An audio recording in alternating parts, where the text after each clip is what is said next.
Consider the area you are in a special playground I have prepared just for you.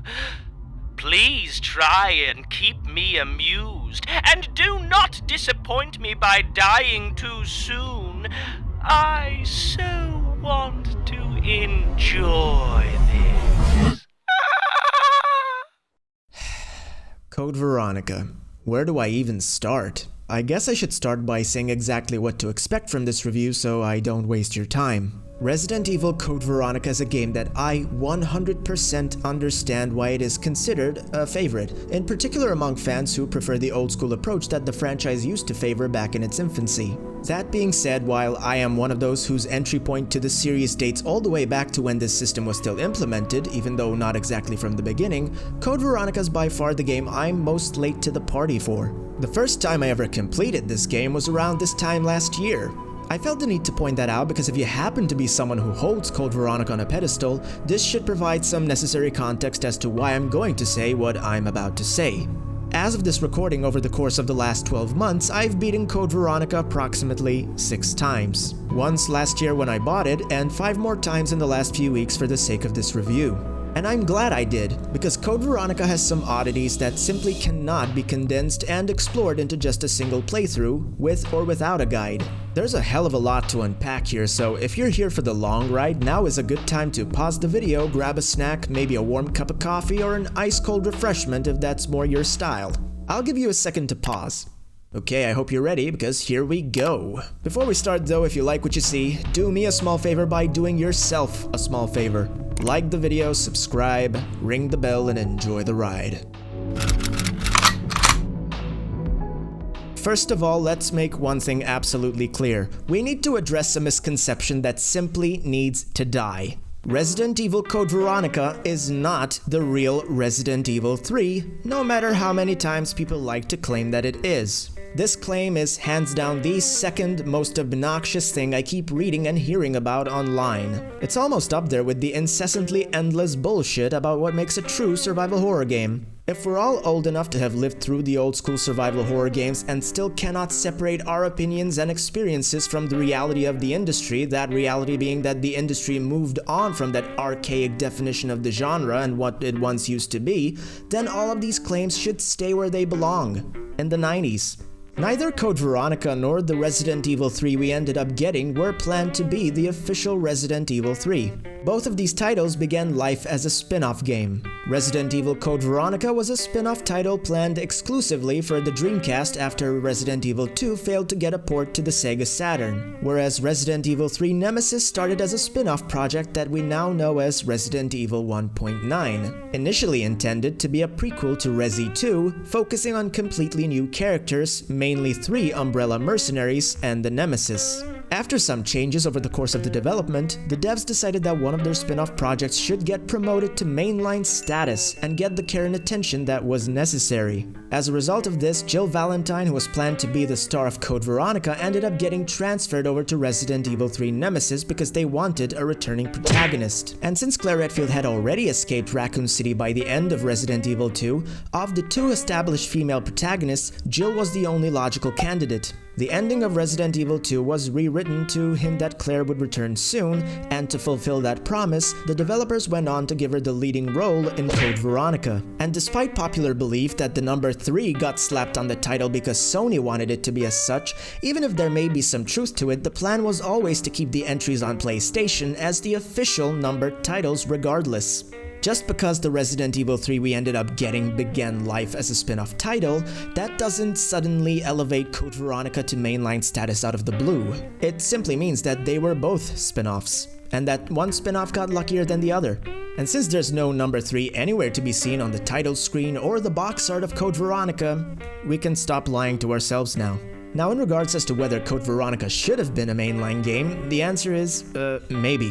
There's definitely an argument to be made about how important Code Veronica is in terms of how it sets up the timeline for later installments, particularly Resident Evil 5 and the Revelations series, which, by the way, are also spin-offs. I myself like to consider Code Veronica and the Revelations duology as yet another fully fledged trilogy in and of themselves. Even if the game was never intended to be a main entry, some devs did indeed consider Code Veronica as the sequel to Resident Evil 2, since on paper it does move the story forward. But that's where the progress and contribution as a true sequel begins and ends, as there are more regressions to this title than there are progressions at play. This is by far one of the most peculiar games I've ever come across in this series. It implements baffling design choices that, for either better or worse, were never done before or ever since. Off the top of my head, Resident Evil 6 is the only other RE game that could win the title for the most mind-boggling Resident Evil shit that's ever been pulled. And to a lesser extent, maybe Resident Evil 0, although I did beat that game just as many times, if not more, and I'm pretty sure it doesn't hold a candle to these other two I've mentioned in the weirdo department. I know I've said some pretty heavy stuff until now, and perhaps even downright blasphemous for whoever's watching this with rose-tinted glasses. No worries, I didn't dedicate a whole section about context that could have just been summed up as "Derp, Code Veronica's weird, man. LOL." We are just scratching the surface here, and we're flipping the script for the rest of the chapter. My first playthrough of Code Veronica, I didn't think much of it. On the surface, it felt like just another old-school Resident Evil game that was neither out of this world amazing nor downright terrible. My enjoyment level started off pretty lukewarm and full of apathy, only to devolve into a downward spiral of disappointment, frustration, and regrets. Having heard all the praise online, I thought to myself that I must have missed something. Everything I've witnessed here seemed to have been done miles better in Resident Evil 3 Nemesis. All I could think about as I was playing Code Veronica was how I wished I was playing Resident Evil 3 Nemesis instead. Most of these intrusive thoughts stemmed from a desire of wanting something that was as mechanically profound as the game that it constantly gets compared to. I'll be going in depth on the gameplay strengths and weaknesses of Code Veronica in a dedicated chapter later on, but in a nutshell, while on a narrative level Code Veronica is in all but name Resident Evil 3.5, serving as the pivotal arbiter bridging the two trilogies Resident Evil 1, 2, 3 with 4, 5, and 6, on a mechanical level, Code Veronica is barely even a Resident Evil 3 in some respects and more of a Resident Evil 2.5. I'll leave it at that for the time being. The second playthrough was just as much of a bad experience, if not even worse. All the memories of the first playthrough, memories that I could swear I had forgotten the minute the credits rolled, they all came rushing back in a violent sea of frustration, headaches, and a strong urge to slap some sense into myself and come to the conclusion that even one playthrough of this spin-off game was one playthrough more than it deserved. It all changed on the third playthrough. I was recording some gameplay footage for a video I was working on last November, and I had a sort of a small epiphany. All the footage you're seeing in this video is recorded on a PlayStation 4, and since I happen to be from Europe, that's when it hit me. I'm stuck with the PAL version. That's right, not only is the PS4 version merely an upscaled and cleaner version of the PS2 version instead of the HD remaster the PS3 got, it was also a significantly slower and inferior version of the same game. It always felt like something was seriously off, something I couldn't put my finger on. The controls have an input lag, but it's not the same kind of lag you experience in something like the GameCube remake of Resident Evil 1, where the lag is a byproduct of slower animations and an overall desire for greater realism at the cost of responsive controls. This input lag was definitely not that. This one felt funny and weird. The controls and animations in Code Veronica lack that depth of realistic clunkiness of something like Resident Evil 1 Remake and feel more in line with the original trilogy. Every character moves like they are supposed to feel snappy, almost as snappy as Resident Evil 3 Nemesis, but the end result felt jarringly slow and fast all at once. It was dissonant.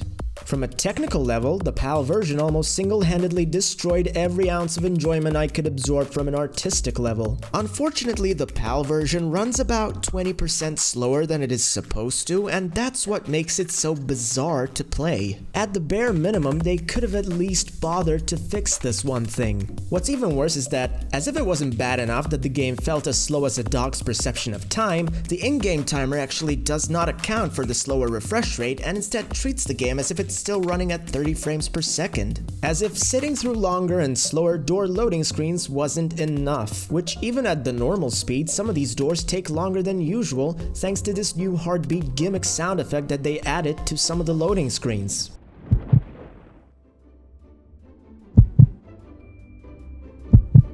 Do it! Do it! Do it! Do it! Do it! Do it! Do it! Do it! Do it! Just do it! I'd assume this is a stylistic choice with the intention of building dread over what could be on the other side of the door, but this fails miserably since the only real terrifying thing lying in wait is usually a poorly telegraphed boss fight and a softlock just waiting to happen. All this really does is ruin your progress, leading to endless repetition which ultimately destroys every ounce of dread the developers were working so hard to strive for. Sadly, the only thing it ends up building in the end is resentment and contempt. The game throws even more salt on the wound by making the in-game clock work against you. The irony is that as this revelation sank into my brain, I felt that I owed the game an even more of a fair shot, more than ever before. I wanted to put myself in the shoes of those who get so much enjoyment out of this game. I wanted that experience for myself, and I was determined to get it. I pushed myself harder than ever before, starting first and foremost by getting comfortable defeating zombies with the knife. It was a tricky endeavor, as unlike tighter experiences like the Resident Evil Remake and Resident Evil 3 Nemesis, there seemed to be no rhyme or reason as to how dodging the zombies worked. Turns out there is a method though, even if it is still slightly inconsistent and at times dependent on luck. So this is how it works. You have to run past the zombies at an astoundingly acute angle, and even more importantly, it needs to be in a straight line. For some reason, trying to turn around the zombies results in a hit detection. In a straight line, however, the zombies almost always seem to fail at initiating a grapple. That was just the dodge, but the good part was just getting started. It's pretty well known that the knife in this game is an amazing tool, and that's not an exaggeration. This is one of the most practical knives ever implemented into a Resident Evil game. When you finally get the hang of the dodge, the game allows the player to do something that is never outright explained. If you dodge close enough to a zombie to a point where you can bait an attack, you can run past the grapple move, stop running when the animation ends, press aim with the knife equipped in hand, aim down at the knees, and one swipe drops these suckers harder than a dubstep beat. I have tested this on almost every single run since, and this works with both the knife and the handgun. I am not kidding when I say this secret counterattack changes the whole game. Up until this point, even 3 playthroughs in, I was lost. Lost for words, lost in time from all the whiplash of boring backtracking and insufferable enemy and boss encounters. But I was determined to keep searching, determined to find a great game underneath all that rubble of perplexing design. I wasn't there yet, but it was at this point that things started to look up. Code Veronica tells one of the most uniquely eccentric stories in the series, and at the time of release it was unequivocally the biggest narrative departure, at least thematically. It immediately sets itself apart from the pack by introducing a story with an entirely different set of rules. Unlike previous ventures where the main goal used to be escaping needlessly overcomplicated labyrinths and to find a way out, Code Veronica instead focuses on the opposite. The objective is no longer one of escapism. Instead, the objective is now shifted towards infiltration. Claire Redfield, one of the 2 stars of Resident Evil 2, marks her return once again as the main character. The story takes her to Rockford Island, embarking on a quest to search for her long-lost dear brother, Chris Redfield. This infiltration mission goes horribly awry. Chris is nowhere to be found, and Claire is now locked behind bars, rendering her as useless as a petition. Somewhere around that time, Rockford Island gets attacked, the instigator unknown at this point in time. The island goes to hell as most of the prisoners and the military staff alike succumb to a strain of the T-virus yet again. Claire wakes up in the middle of a pitch-black night within the confines of a prison cell. A flick of a golden Zippo lighter reveals her apprehender Rodrigo standing on the other, arguably way better side of the cell. Rodrigo, critically injured and cynically convinced she is incapable of escaping the island, sets her free. I assume that he saw the idea of providing freedom to die as one pleases as a sort of a mercy killing. For Claire, however, being a sitting duck was not an option. Rodrigo, on the other hand, sits in his chair stoically, wallowing in solitude, hoping for some hemostatic medicine to magically fall from the sky. Which, considering he's sitting underground, his odds just went from 0 to, well, let's just say he has better odds of getting a Code Veronica remake. From this point onwards, Claire is at liberty to wander around the island and treat it as her undead playground. The only hindrance being that everything is once again a needlessly cryptic labyrinth that makes it incomprehensible as to how this prison island complex even functioned in the first place, and simultaneously making it easy to see why it befell faster than a squirrel running on 12 cups of coffee. Rockford Island and everything in it belongs to a certain Ashford family, a long lineage of royalty and aristocracy with significant ties to the Umbrella Corporation, both in its inception and ongoing affairs. By now we are pretty much used to villains being part of a family tree of sorts, with each member branching into a different territory of horror, entertainment, or thematic values, whether it be Resident Evil 7 with the Baker family or Resident Evil 8 with an overlord overseeing other lords overseeing different regions of a remotely rural yet gothic part of Romania. But Resident Evil Code Veronica was where the franchise first dipped its toes into the pool of family drama as a means of a narrative canvas. Code Veronica has a less of an industrial cog in the machine feel to the narrative and is more of an intimate story, one about familial relationships and mirroring different outcomes within a single relationship dynamic, that of two opposing siblings, a boy and a girl. The Ashford twins are, in theory and intent, great antagonists as they offer a perfect mirror to the two protagonists. Claire and Chris are radically different siblings that share almost nothing except blood ties and a penchant for danger and misery following them wherever they go. And yet, despite their differences, they will stop at nothing to reunite in harmony as brother and sister. On the flip side of the coin, you have the Ashford siblings, Alfred and Alexia. The two are far more than just siblings or tied by blood. The ties go much deeper. Alfred and Alexia are not just siblings, they're twins. And even one step further down that rabbit hole, they are clones, sharing the same DNA structure that they were modeled after, that of the first Countess, Veronica Ashford. Founder of the Ashford aristocracy, considered by her descendants as the epitome of the Ashford lineage, a dangerous combination of mental acuity and physical beauty. The Ashford twins were meant to be perfect replicas of a perfect specimen. While on the surface level it seems very much that way, underneath that thin, superficial veil lies a litany of things that went completely wrong. The Ashford twins are somehow both identical and polar opposites at the same time. Their genetic structure is so identical that it ironically causes an identity crisis, if you can believe it, particularly in Alfred, who is deemed as the lesser equal in the relationship dynamic. Lesser equal is an oxymoron whichever way you spin it, a paradox. That is intentional, as the Ashford twins are by every definition of the term, a paradox. Alfred's identity is so deeply embedded with that of Alexia's superiority as a clone that he fools himself into the delusion that he cannot distinguish where Alexia ends and Alfred begins. Whether it was out of fear or out of love or both, Alfred decided that his sole purpose in life was to serve Alexia, and if Alexia was no more, he'd be Alexia.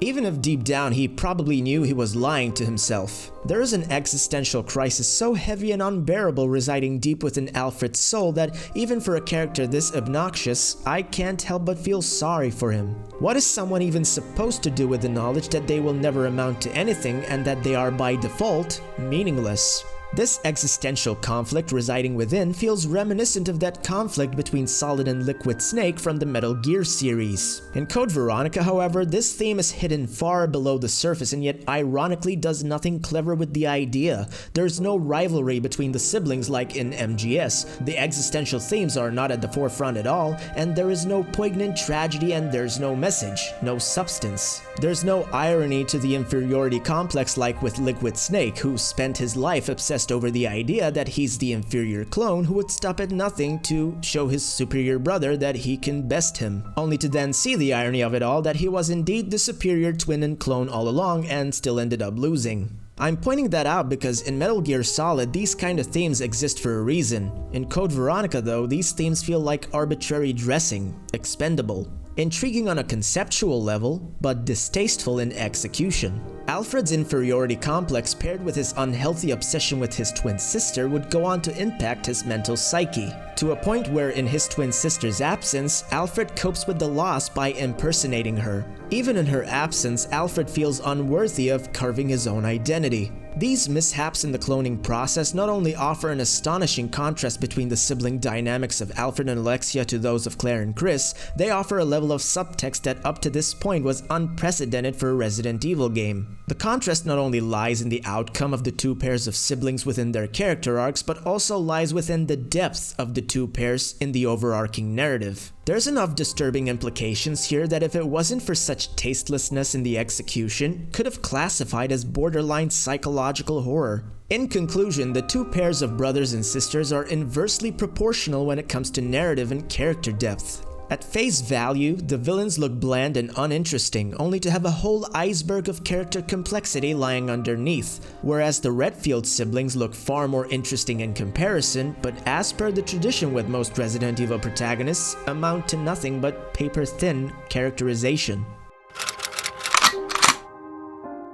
In the year of 2000, Code Veronica on the Sega Dreamcast did something truly revolutionary at the time. It was the first old-school Resident Evil game to ditch the pre-rendered backgrounds for real-time 3D graphics. It was a bold move that, while impressive at the time, would go on to bite it in the ass in the long term. When looking at the art style, Code Veronica is also a different beast in that department, sporting a much greater emphasis on loud and saturated colors. From the wild red and blue tones in Claire's outfit to the ever-so-golden pair of Luger pistols, bland walls having green, yellow, blue hues, and even fires filled to the brim with reds and oranges that really stand out from the rest of the cold environments. As you'd expect from an old-school Resident Evil game, Code Veronica also comes with a mansion full of puzzles. Although, to be perfectly honest, this place is so relatively small to a point where I don't even see why it's called a palace. This place isn't anywhere near as large as the RPD, the Spencer Mansion, or even the Clock Tower. The architecture in the Ashford Palace is just as moody and atmospheric, but it's also a far more exuberant building.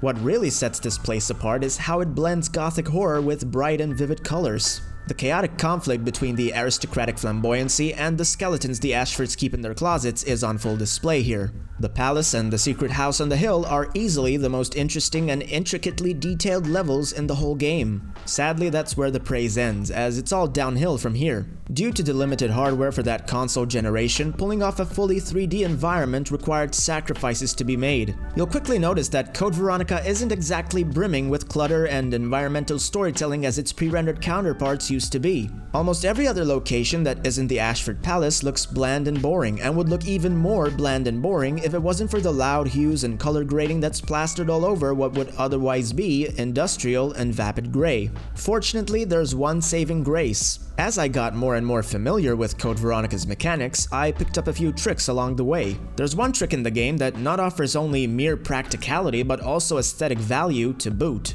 The lighter used to be nothing more than just a simple button prompt in the menu for when puzzles demanded it. In this game, the lighter is now also a beautiful light source you can use in real time. It's also incredibly effective at keeping pesky little bats at bay. You're welcome. My favorite leisurely activity in this game is to simply equip the lighter and walk around the world. The lighting engine, while it is nothing to write home about these days, still offers a magnificent and unique sight to behold within this franchise. The lighter gives this bland 3D world texture and flavor, a miraculous overhaul. It's a portable little light source that casts beautiful and warm hues on what are otherwise cold and lifeless environments, while also casting dynamic shadows that react to the character and the environments, offering a contrast that is way more pleasing to the eye. In this engine, even the character models have gotten an upgrade. They look laughably bad in comparison to the technology we have these days, but for the time, these models were the new standard. At least they no longer looked like some avatar out of the old school RuneScape.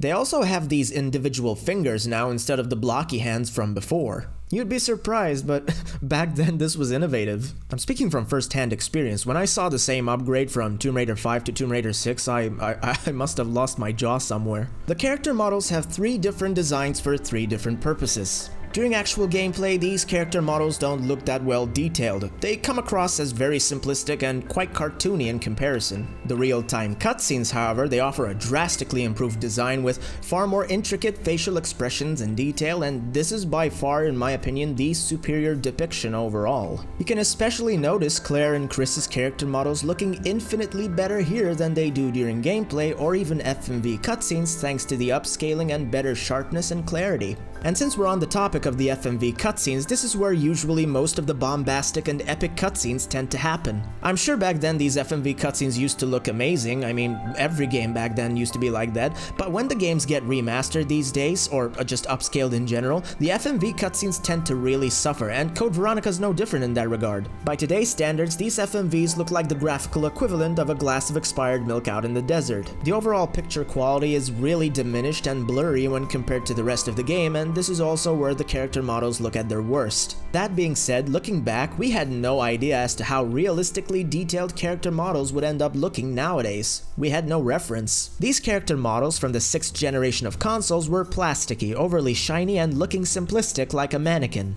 Yet they were as realistic as we were ever able to fathom. I mean, fair enough, I'm pretty sure most of us imagined these characters looking as good as something out of real life someday, but even then I'm pretty sure most of us couldn't mentally conjure an image that even came close to looking as good as something out of the RE engine or a Naughty Dog game. I honestly can't tell whether this says more about how ignorant we used to be back then or how unconsciously spoiled for choice we truly are now. When it comes to enemy design, Code Veronica has some of the worst in the series. The zombie models lack variety, but they look more detailed and are significantly improved when it comes to animations, especially within the context of the environments and the spaces they occupy. The zombies no longer clip through a wall when they fall on their back, and instead they react appropriately to the environment, and their back slams into the wall, and then they slide down and hit the ground. I genuinely love this little detail, it's such a nice touch. The boss aesthetics don't look too shabby either, especially when it comes to Alexia, the main villain, and the Tyrant on that godforsaken airplane.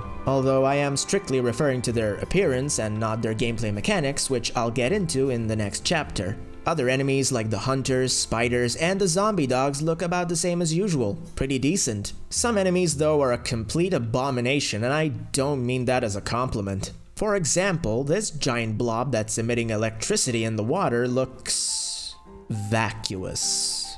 The other enemy design in question is the Bandersnatch. I only have one question when it comes to this enemy. Why? That's enough about the graphics though, it is what it is. It's a product of the times and it didn't age well at all, but for what it's worth, it still has a lot of charm. At least it's got that going for it. Within the space of the old-school Resident Evil titles, Code Veronica sits in a pretty unique position. It's still got tank controls, fixed cameras, and the same lock-on aiming system as the other ones, but the 3D environments allow it to add camera angles that are less static and move a lot more dynamically. These new camera angles sway from side to side when you're running from one end of the room to another. They provide smooth turns around corners instead of just providing sudden cuts that could feel jarring, and overall they're just way more cinematic than static camera angles usually are. And especially since the game likes to shuffle between static compositions and dynamic tracking shots, there's an entertaining whiplash of cinematography at play here. Something that harkens back not so much to old school Resident Evil, but rather old school Silent Hill. And I am all for it. I've always been of the opinion that Silent Hill was a lot more clever, both in its camera work and its storytelling and the symbiosis between these two components. So, to me, seeing Resident Evil take notes from Silent Hill's camera work is a major improvement, and it is a switch that I'm super ecstatic about. Sure, the Resident Evil 1 remake has the best fixed camera angles, no doubt about that, I even said that in my review. The mise-en-scène in that game is just unmatched. You could tell every static angle was lovingly handcrafted to perfection. But at the end of the day, I still prefer Code Veronica's camera though. It has the best overall flow and cinematography, especially for gameplay purposes. This is a massive upgrade. Out of the classics, this has the most seamless camera work. It's a shame then that the 3D levels are so bland and don't give the camera angles that many interesting opportunities for environmental storytelling. combat in this game is a weird one. The PAL version that I'm recording footage from controls like ass. The input lag is simply insufferable to me, but maybe it's not for you. Your mileage could vary. I've seen the NTSC version of this game running in motion, and to my eyes, this game looks buttery smooth. So smooth in fact that for the longest time I've even considered switching to the PS3 remaster since I could actually get that to run at the normal frame rate. I also happen to love how the PS3 version looks. I know I'm in the minority there, but I really do. I love how especially the colors and the darker shadows look over there. I think it's awesome. Taking the buttery smooth version of this game into account, it feels like the movement and controls are as responsive as those in Resident Evil 3 Nemesis, but at the same time they're not as robust as the ones in that game, if that makes sense. Here's a couple of reasons why. For instance, there's no dodge mechanic. As shoddy and unpredictable as it was in Resident Evil 3 Nemesis, it is nowhere near as bad as people say it is, and frankly, it used to work really well with some guns more than others. It needed some work, sure, but it definitely wasn't broken. There's also no life selection mode, RNG placed items, or even gunpowder mixing. All of these were things that gave Resident Evil 3 Nemesis an insane amount of depth to the combat and made it so fun, scary, and intense. These are all layers of complexity that I severely miss during my time with Code Veronica, no matter how many times I end up completing it. Code Veronica also takes a step back when it comes to traversing the staircases, resorting to the outdated press the button to initiate loading screen or even the stair climbing animations from Resident Evil 2 instead of just running up and down the stairs freely like in Resident Evil 3. Though the most puzzling regression of all is the absence of gore and dismemberment. During combat, if you aim up high at the skull or down at the knees, you can still hear that easily distinguishable dismemberment sound, and it's even accompanied by a violent squirt of blood every time, but there's no actual gore or dismemberment.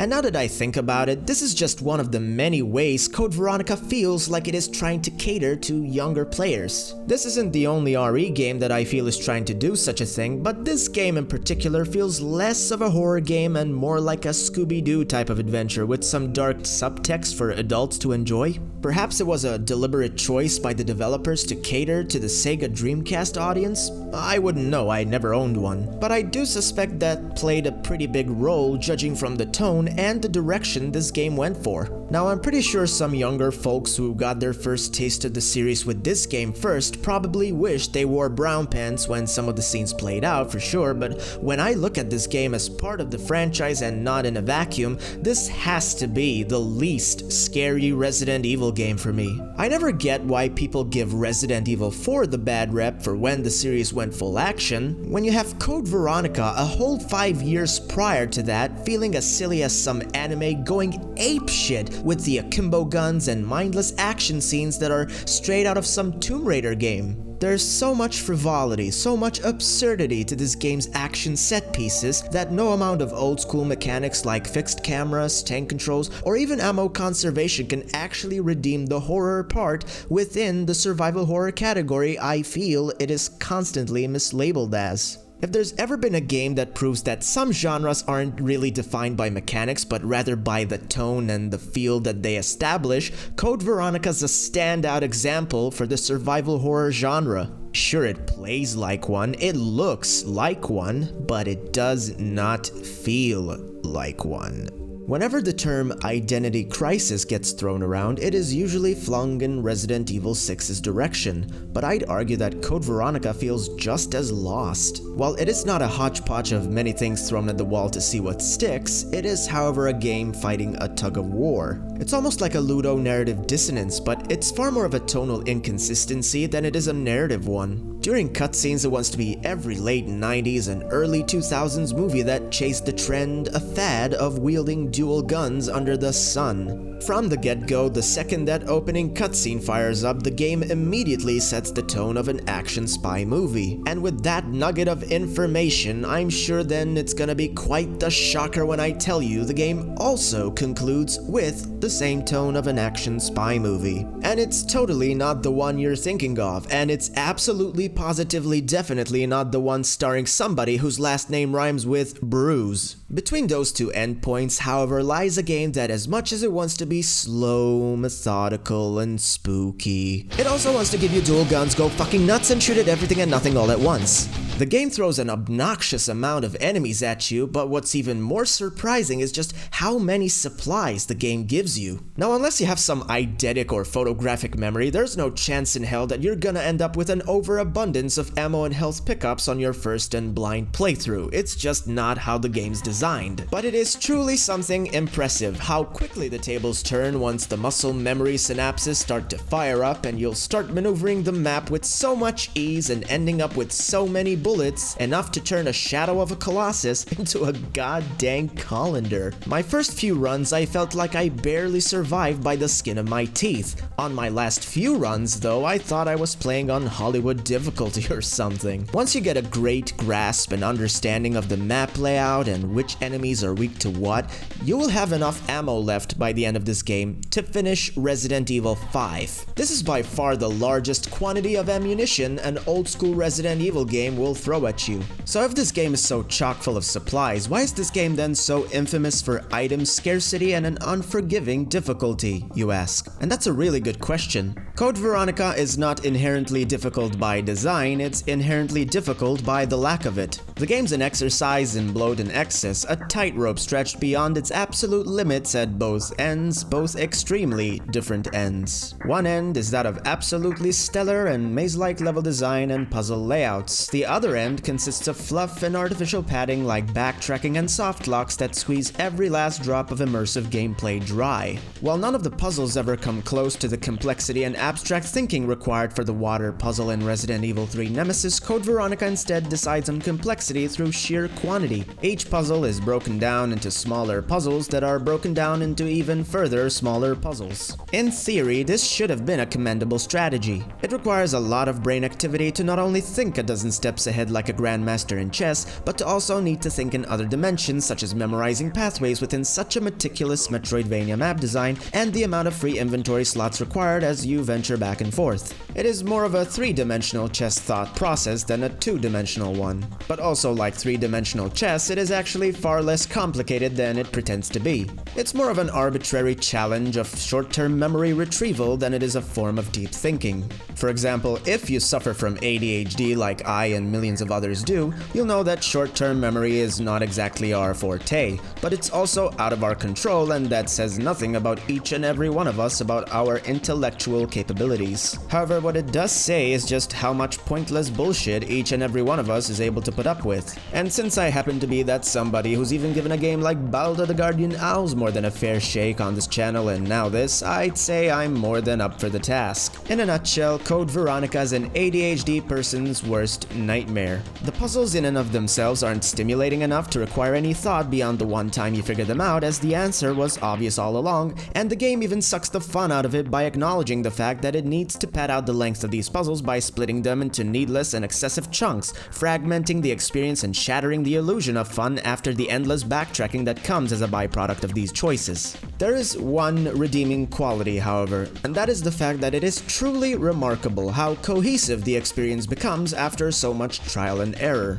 Muscle memory is a beautiful thing, and it truly makes me wonder just how much its back hurts from carrying the game after so many underwhelming runs and restarts. Somehow it eventually still culminates into a satisfying gameplay rhythm, a rhythm that is clearly understood by the people who grew up with the game, as they are very vocal about why Code Veronica is still a good game despite all the flaws. And in that sense, I kind of have to agree. Kind of like Baldo, the game I just mentioned a while ago, CV is a good old school game plagued by extreme esotericism. It requires a borderline obsessive familiarity with the absurdity of the tropes, even more so than usual because the absurdity extends beyond the suspension of disbelief and also bleeds into just how much fun you can end up having during your time with it. So how much absurdity are we talking about here? Well, as if it wasn't enough that the game is a poorly paced action game disguised as a survival horror game with the wackiest labyrinths and the most cringe-worthy of character portrayals yet, which I'll get to those later, it also wants you to play along with the shortcomings within the natural progression and the obstacles that come along with it. Those obstacles are none other than the boss fights. There is no other game in the franchise with as much poorly designed combat arenas and a lack of flow, a lack of rhythm when trading blows as much as every single boss encounter in Code Veronica. Carl Heisenberg, Jack Norman, and the Nemesis on their respectively hardest difficulties are all boss fights where the only effective strategy is to cheese them before they end up cheesing you. Code Veronica is all of these boss fights wrapped into one game. Whereas these other encounters were all singular episodes that come and go, Code Veronica hinges on these boss fights being perfectly executed if you ever plan to see the endgame. Resource management and ammo conservation was always the key to beating Resident Evil boss fights, but never has a game failed so miserably at properly conveying when those resources are going to come into good use. Even if you do come prepared, you're not guaranteed a win for your efforts. Some things are simply out of your control, like when Nosferatu can throw you off the roof at a moment's notice, or how Alexia can instantly kill you if she gets within arm's reach, or how Steve will almost always require a healing item or two to escape the chase sequence. These are all problems beyond the scope of just resource management, problems that the player has no way of anticipating on their first attempt, a problem that could end the whole run. This is an issue that the devs were clearly aware of, as the game was even designed to throw you a bone by giving you a couple of checkpoints. But riddle me this: what good use is a checkpoint if all it does is load the same game at the start of the same encounter with the same items in your inventory, destined to give you the same exact outcome of failure every single time? Did I ever tell you the definition of insanity? The biggest problem with the boss fights down at the very core, even after you perfect your strategies to an exact science, is that all of these boss fights are anticlimactic no matter which way the fight goes. If you lose, you are perpetually stuck to an unsatisfying fight with no resolve. And if you win, the strategy is usually to stunlock the boss before they could do the same to you, and the wins just feel unearned and underwhelming. All in all, the gameplay is fine if you get the hang of it. However, this is easily the most inaccessible Resident Evil game from both the classics and the modern ones alike, and I don't recommend starting with this entry. But for the more experienced players, this could potentially be the game that gives you the challenge you always wanted, or it's gonna be the game that will drive you up a wall. Too much of a good thing is a bad thing, and that is sadly Code Veronica's Achilles heel tenfold. There's too many puzzles, too many cutscenes, too much backtracking, too much combat, too much of the same old same. Too much of everything that describes everything but a true sequel. In regards to my subjective criteria of what constitutes as survival horror, my verdict usually lives, and dies with the sound design. It is truly the one thing that everything hinges on. If I had a top 10 list of what captures the feeling of survival horror, sound would rank at number 1, 2, possibly all the way down to number 12. Okay, maybe number 12 was a bit of a hyperbolic stretch, but number 1, it most certainly is not. Code Veronica dates back to the classic era, and that means that the background music encompasses the large majority of where the game's atmosphere, or the gist of it, lies. The soundtrack of these older games were hands down the largest contributor to the horror experience. Does Resident Evil Code Veronica succeed in that regard? Well, let's have a listen.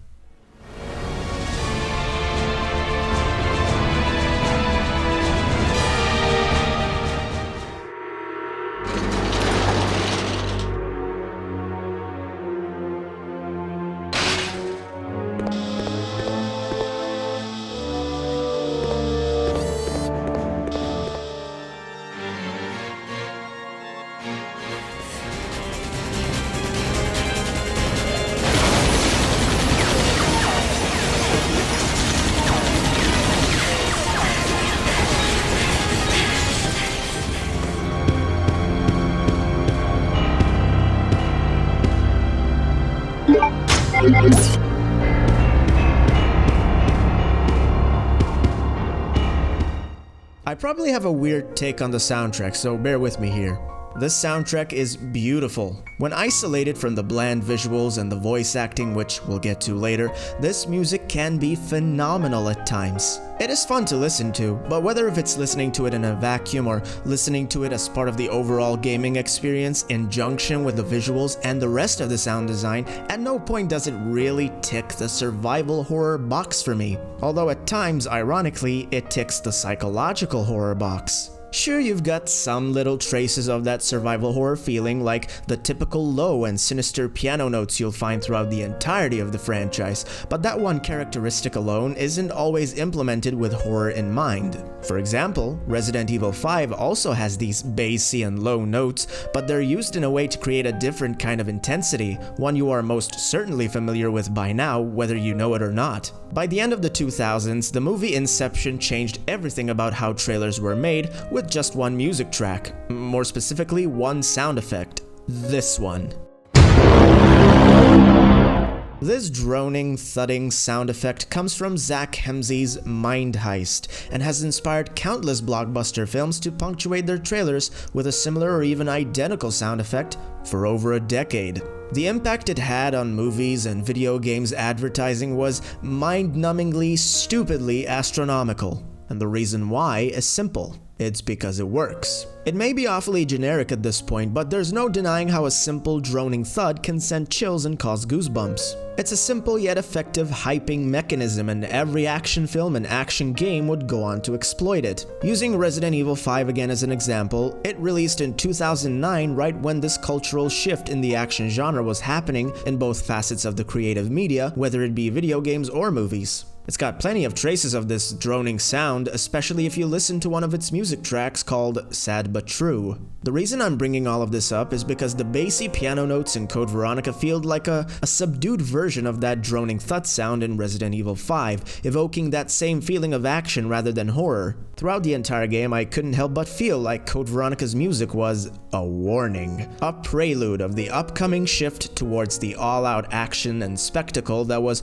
happening ever since the first entry. It is popular these days to attribute that shift entirely on Resident Evil 4 like it was just a sharp fucking turn out of nowhere, but the signs were there since the beginning, and this shift was just as evident, if not even more evident, in Code Veronica, just far less successful. Most of the Resident Evil games that I consider to be survival horror have an ominous soundtrack with several undertones of action buried just an inch or two below the surface. That is the general bracket that I use, and Code Veronica doesn't seem to fall anywhere between those parameters for me. CV's soundtrack is half the time evoking a sense of grandiose yet frivolous action, and half the time it sounds like a surprisingly light-hearted mystery game, almost like a point-and-click adventure game, and peppered in between are some creepy undertones of psychological horror and tragedy. I do not intend to dismiss the minute horror elements buried deep within the soundtrack, but I'm not gonna pretend like the music gave me any shivers or feelings of profundity at any point throughout the runtime. The half of the soundtrack that's going for the action-oriented feeling doesn't work for me. Action elements aren't anything new to Resident Evil's music. I find it to work insanely well for games like Resident Evil 3 Nemesis and Resident Evil 4, but in Code Veronica the tone just feels a little bit too silly for my liking. It has a very naive, almost Final Fantasy quality to it that while it is undoubtedly beautiful, it feels contextually inadequate for this series, and it takes me right out of the immersion. By no means am I saying that the action-oriented tracks are bad. For example, Theme of Alexia Type 1 is an exhilarating track. Well, say for the opera singing. Cut that out and you'll easily have one of the most epic Resident Evil boss themes. Just do it! Make your dreams come true! Just do it! But then there are tracks like The Code is Veronica, which, while is excellent at giving that feeling that the game is coming to an end, it's also mind-numbingly repetitive and generic. Not to mention you also run into the risk of activating this song far before you obtain the items you need to initiate the final boss fight, only to be stuck for another hour solving puzzles, and this song just stays on loop to no end. It is without a shadow of a doubt my least favorite track in the game. Beyond the first minute of relief and catharsis it provides, it just becomes insufferable. Speaking of insufferable, there's also this track called Hot Rescue, weird name by the way, and it plays early on when you have to rescue Steve. It tries to evoke a sense of urgency, desperately, but it's too fast-paced and chaotic to even be considered remotely scary. The opening music tracks for both Claire and Chris's segments also feel like generic action music and immediately hammer the idea that this game isn't even concerned one bit with feeling like a horror title. There are lots of other similar tracks with similar problems pertaining the lack of horror, but that is just half of the soundtrack. The other half, well, that's a slightly different story.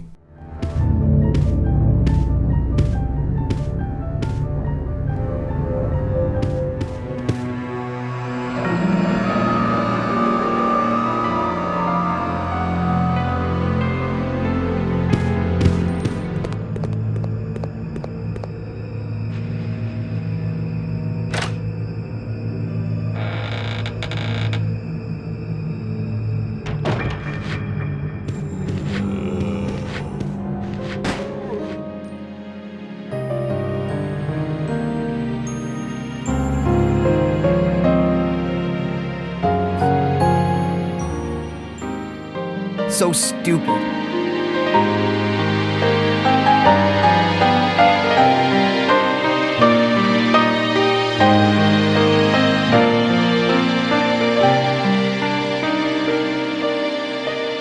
It's okay now. Just rest.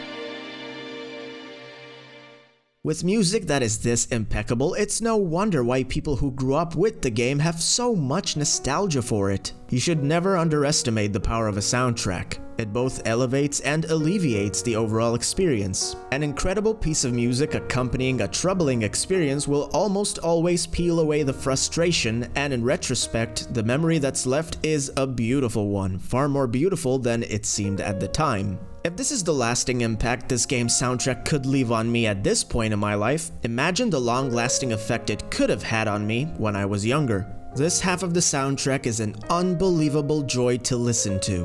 What it lacks in horror and dread, it more than makes up for it with an overwhelming feeling of transcendental serenity. There's a magical quality to it that always reminds me of when I used to play Harry Potter on the PC and that beautiful Diegetic theme would start to play. It's a feeling that I don't think I can describe any better than that, but my god, is it a powerful one. The piano arrangement in these tracks leaves me in awe every single time. And while the idea of hearing those jolly chimes and jingles in a Resident Evil game never ceased to weird me out, I would be lying if I didn't think they are a huge part of the reason why Code Veronica's save room theme is one of the best the series ever had. It's certainly up there for me. Every Resident Evil save room theme always seems to perfectly encapsulate the entirety of the game's atmosphere all into one place. By this one music track alone, Code Veronica admits to the world that it isn't trying to be terrifying, but rather an eccentric and quirky mystery maze that, while it is far more lighthearted at face value, contains hints of malevolence that require sheltering from every once in a while. And that juxtaposition creates a spectacular feeling of magic,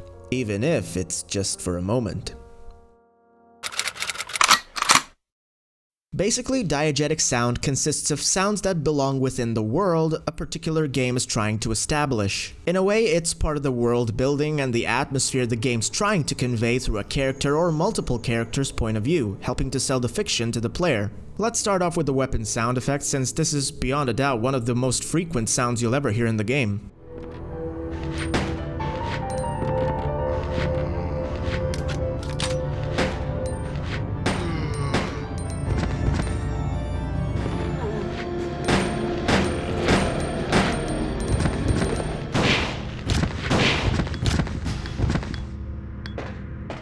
Most of the weapons, as far as I can tell, use the exact same sounds from Resident Evil 2, the original one. Perhaps this is an inevitable consequence of having the game take place mainly in industrial locations, but a lot of these reused audio snippets feel more audibly pleasant and engrossing thanks to the amount of echo and reverb in most areas. As much as I like the sound effects in Resident Evil 2, I think that not implementing the vastly improved sound effects from Resident Evil 3 was a missed opportunity. The implementation of these specific sound effects still provides a rewarding gameplay loop, same as always, but Resident Evil 3's weapon sound effects had more of a texture to them. There was a sharper, more metallic ring to every gunshot. It's almost like you got a better sense of the combustion, the friction, and the overall internal mechanisms a lot better, and that added a lot to the gameplay feedback. The zombie moans and groans are also straight out of Resident Evil 2. Not that there's anything wrong with that, I actually don't think the game had inferior zombie sounds, they were just different.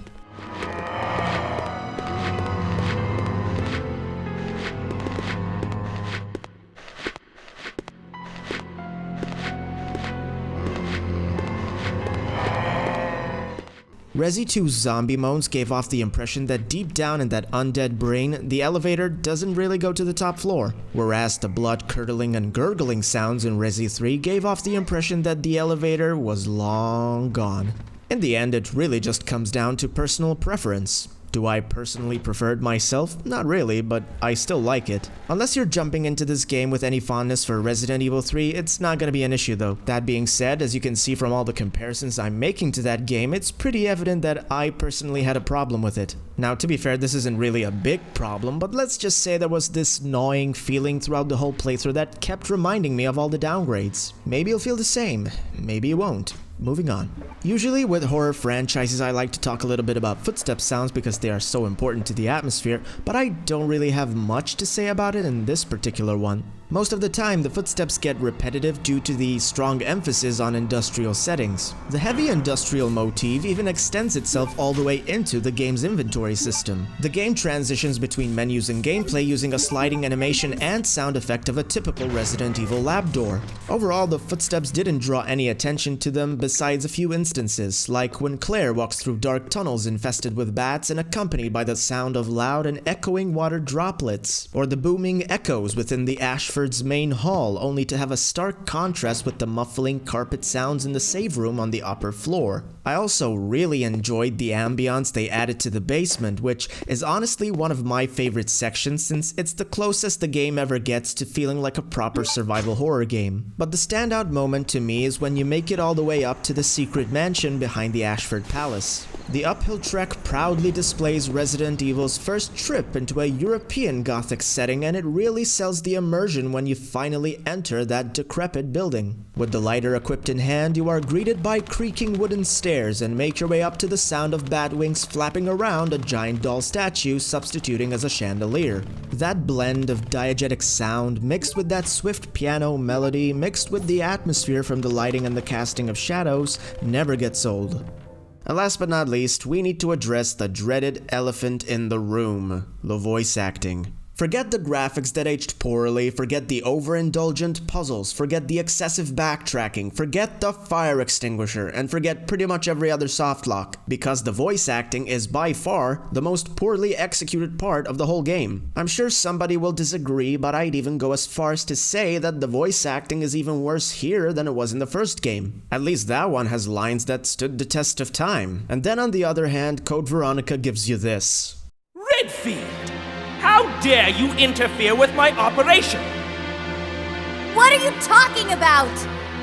You let yourself be captured so you could lead your people to this base! I have no idea what you're babbling about. You don't fool me! Wait! I can't! No! Father!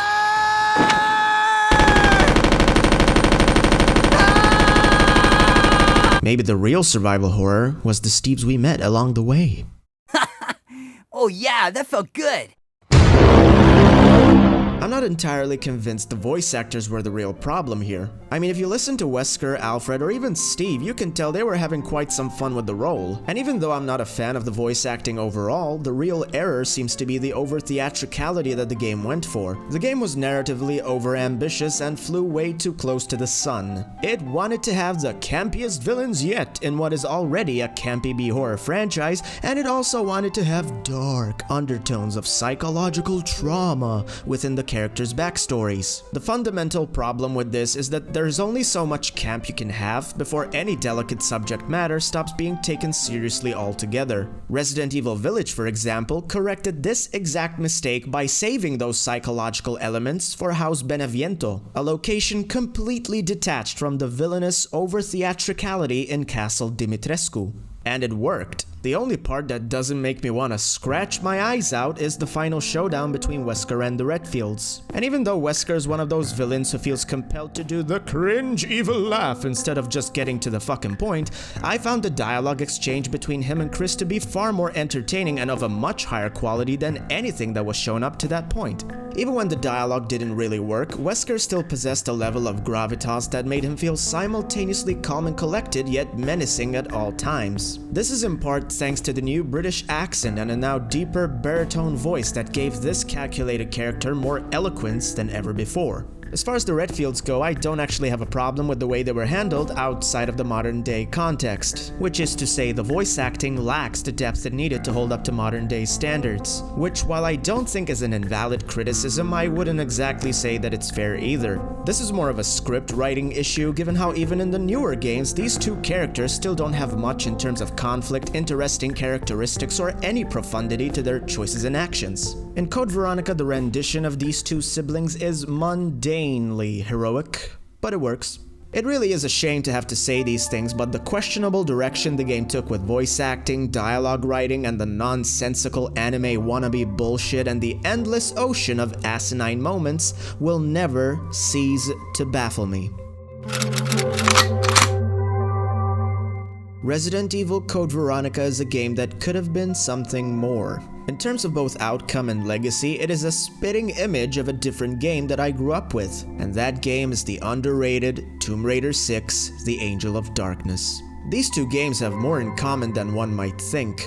Both were overly ambitious yet terribly executed sequels, both underrated by the masses and even held in high regards by those who grew up playing them. They also both have, arguably, some of the most memorable soundtracks within their respective franchises, and both of them clearly weren't play-tested enough, leading to both getting abysmal review scores and poor sales. And last but not least, these two games both deserve a remake for the same reason: redemption. This is why I empathize so much with Code Veronica despite the many issues that I have with it. Had I played it when I was young, this review could have been very different. A moment ago I said that Code Veronica is a game that could have been something more. I want to tweak what I said there a bit. Resident Evil Code Veronica is a game that could and should be something more. If you've seen any of my recent videos, it's no secret that Resident Evil 4 is probably my favorite game of all time. But come on. We all know Code Veronica is the one that actually should get a remake. The reasons and advantages to doing so are plenty. For both better and worse, the newer remakes are actually reimaginings that heavily deviated from the source material. You'll often hear that one of the biggest pitfalls of Resident Evil 2 and 3 remakes was how they became so streamlined, cutting content and switching up things that didn't actually need switching up at all. Well, that's perfect because unlike those two games, Code Veronica's biggest issues line up exactly with what these remakes want to do: change. A game with so much excess bloat and poorly aged elements could use one hell of a shakeup. So let's start with the biggest change that needs to happen, and that's the way you tell the story. Code Veronica has a story that is far more interesting than its depiction of characters would have you believe. The premise is actually solid, and with a better performance delivery, this could have been one of the best Resident Evil stories ever told. I've always found it ironic that Steve Burnside, a character so unanimously despised by fans, is actually one of the select few to ever get a full character arc, with a proper beginning, a middle, and an end, as all things should be. You would think that a franchise that's built itself on horror would in and of itself imply that no character is safe. And yet, in one game, Steve, a character relegated to sidekick status, learns more throughout his journey and grows from his mistakes and even suffers the consequences more than all four main protagonists ever have in all the 26 years this series has been up and running. But what good is having an interesting character arc when you sound like a miserable parody of yourself? Something's gotta be done about that. It needs to change. Say what you want about the modern remakes, but look at Carlos, look at Marvin Branagh. With that voice acting talent and motion motion capture technology, those two characters made a comeback no one ever saw coming. At least I didn't. If that's what the devs were able to do with Carlos and Marvin, can you even imagine what can be done with Steve?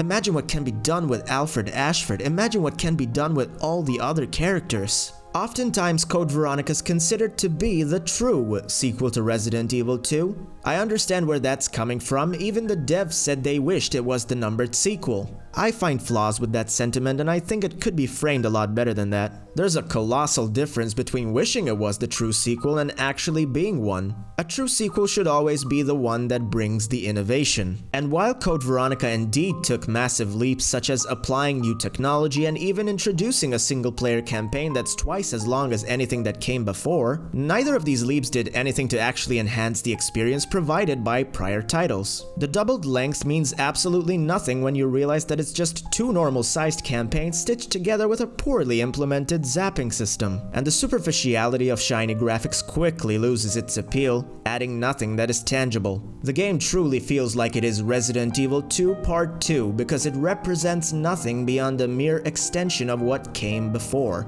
an expansion pack stretched beyond all limits just to qualify as a standalone game. Which brings me to the next point. A modern-day Code Veronica should take cues from Resident Evil 2 Remake. It might not be the best remake we've ever had, or even the ideal remake to begin with, but it is a brilliant reimagining and one that's worth learning from. Resident Evil 2 converted a brightly lit, pre-rendered police station into a hyper-detailed 3D setting drenched in incredible lighting and a brooding atmosphere.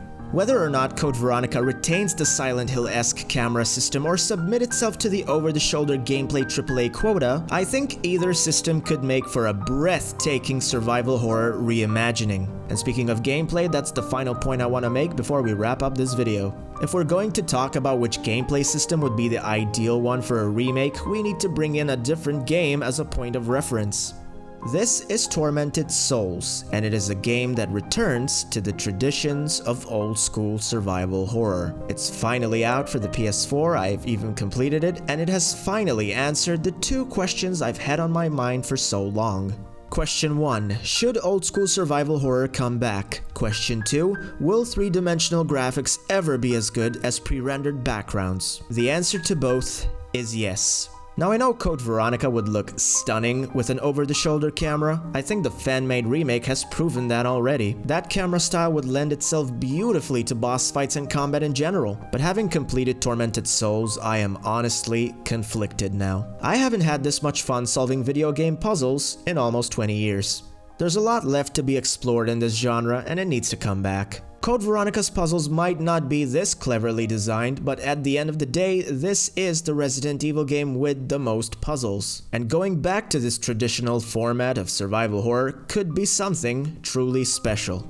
Code Veronica is a game that I went from loving it to being disappointed by it to absolutely despising it and then learning to love it even with all its flaws. It is only when you realize that the flaws are what actually gives it so much texture and character that you'll end up finding an extraordinarily eccentric diamond in the rough. When I think about Resident Evil Code Veronica, I no longer think about how frustrating it is. I no longer think about the soft locks, and I no longer think about how much I cringe when I hear the characters talk. I no longer think about how bland it looks or how many times it made me want to quit. All I can think about is that I'm walking in a beautifully frightening gothic palace with nothing but a Zippo lighter in my hand. All I can feel is my heart racing and a warm flame paving my way. And all I can hear is the melancholy of rain and the comfort of a music box.